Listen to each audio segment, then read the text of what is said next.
हरिओम। रमा एकादशी। युधिष्ठिर ने पूछा, जनार्दन, मुझ पर आपका स्नेह है, अतः कृपा करके बताइए कि कार्तिक के कृष्ण पक्ष में कौन सी एकादशी होती है। भगवान श्री कृष्ण बोले, राजन, कार्तिक गुजरात महाराष्ट्र के अनुसार अश्विन के कृष्ण पक्ष में रमा नाम की विख्यात और परम कल्याणमयी एकादशी होती है। यह परम उत्तम है और बड़े बड़े पापों को हरने वाली है। पूर्व काल में मुचुकुंद नाम से विख्यात एक राजा हो चुके हैं, जो भगवान श्री विष्णु के भक्त और सत्य प्रतिज्ञ थे। अपने राज्य पर निष्कंटक शासन करने वाले उन राजा के यहाँ नदियों में श्रेष्ठ चंद्रभागा कन्या के रूप में उत्पन्न हुई। राजा ने चंद्रसेन कुमार शोभन के साथ उसका विवाह कर दिया।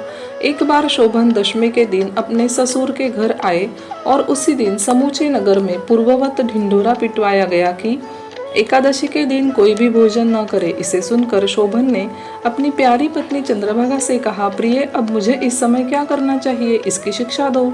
चंद्रभागा बोली, प्रभु, मेरे पिता के घर पर एकादशी के दिन मनुष्य तो क्या, कोई पालतू पशु आदि भी भोजन नहीं कर सकते। प्राणनाथ, यदि आप भोजन करेंगे तो आपकी बड़ी निंदा होगी। इस प्रकार मन में विचार करके अपने चित्त को दृढ़ कीजिए। शोभन ने कहा, प्रिय, तुम्हारा कहना सत्य है, मैं भी उपवास करूंगा। दैव का जैसा विधान है वैसा ही होगा। भगवान श्री कृष्ण कहते हैं, इस प्रकार दृढ़ निश्चय करके शोभन ने व्रत के नियम का पालन किया, किंतु सूर्योदय होते होते उनका प्राणांत हो गया। राजा मुचकुंद ने शोभन का राजोचित दाह संस्कार कराया। चंद्रभागा भी पति का पारलौकिक कर्म करके पिता के ही घर पर रहने लगी। नृपश्रेष्ठ, उधर शोभन इस व्रत के प्रभाव से मंदराचल के शिखर पर बसे हुए परम रमणीय देवपुर को प्राप्त हुए। वहाँ शोभन द्वितीय कुबेर की भांति शोभा पाने लगे। एक बार राजा मुचकुंद के नगरवासी विख्यात ब्राह्मण सोम शर्मा तीर्थ यात्रा के प्रसंग से घूमते हुए मंदराचल पर्वत पर गए, जहाँ उन्हें शोभन दिखाई दिए। राजा के दामाद को पहचान कर वे उनके समीप गए। शोभन भी उस समय द्विजश्रेष्ठ सोम शर्मा को आया हुआ देखकर शीघ्र ही आसन से उठ खड़े हुए और उन्हें प्रणाम किया। फिर क्रमशः अपने ससुर राजा मुचकुंद, प्रिय पत्नी चंद्रभागा तथा समस्त नगर का कुशल क्षेम पूछा।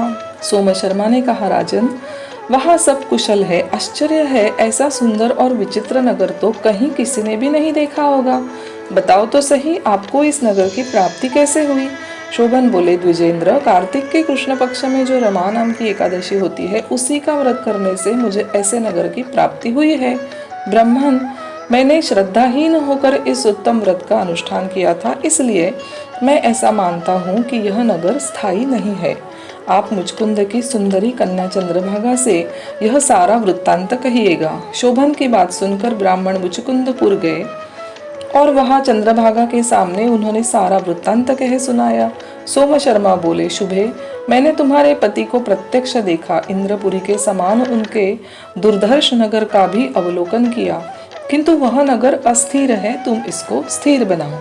चंद्रभागा ने कहा, ब्रह्मर्षि, मेरे मन में पति के दर्शन की लालसा लगी हुई है, आप मुझे वहां ले चलिए, मैं अपने व्रत के पुण्य से उस नगर को स्थिर बनाऊंगी। भगवान श्री कृष्ण कहते हैं, राजन, चंद्रभागा की बात सुनकर सोम शर्मा उसे साथ ले मंदराचल पर्वत के निकट वामदेव मुनि के आश्रम पर गए। वहां ऋषि के मंत्र की शक्ति तथा एकादशी सेवन के प्रभाव से चंद्रभागा का शरीर दिव्य हो गया तथा उसने दिव्य गति प्राप्त कर ली। उसके बाद वह पति के समीप गई। अपनी प्रिय पत्नी को आया हुआ देखकर शोभन को बड़ी प्रसन्नता हुई। उन्होंने उसे बुलाकर अपने वाम भाग में सिंहासन पर बैठाया। तदनंतर चंद्रभागा ने अपने प्रियतम से यह प्रिय वचन कहा, नाथ, मैं हित की बात कहती हूँ, सुनिए। जब मैं 8 वर्ष से अधिक उम्र की हो गई, तब से लेकर आज तक मेरे द्वारा किए हुए एकादशी व्रत से जो पुण्य संचित हुआ है, उसके प्रभाव से यह नगर कल्प के अंत तक स्थिर रहेगा तथा सब प्रकार के मनोवांछित वैभव से समृद्धशाली रहेगा।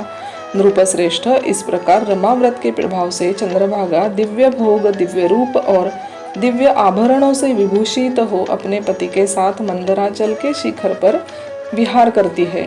राजन, मैंने तुम्हारे समक्ष रमा नामक एकादशी का वर्णन किया है। यह चिंतामणि तथा कामधेनु के समान सब मनोरथों को पूर्ण करने वाली है। हरिओम।